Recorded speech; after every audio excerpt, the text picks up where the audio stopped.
দুইজন মুসলমান শাসক, একজন পয়গম্বর সুলাইমান আর একজন শাসক ছিলেন বাদশা জুলকারনাইন।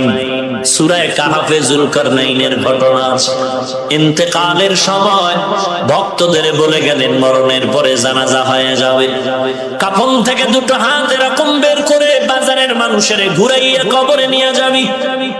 ইন্তেকাল হয়ে গেল গোটা দুনিয়ার শাসক বাদশা জুলকারনাইন ওসিয়ত মতে ইন্তেকালের পরে জানাজা হওয়ার পর কাফন থেকে হাত দুটো বের করে যখন নিয়ে যায়, দুনিয়াদারেরা জায়গায় কয় দেখ, দুনিয়ার পুরো ক্ষমতা পাইয়াও লোভ সামলাইতে পারে না, মরার পরও হাত বিছায়া আরো চায়।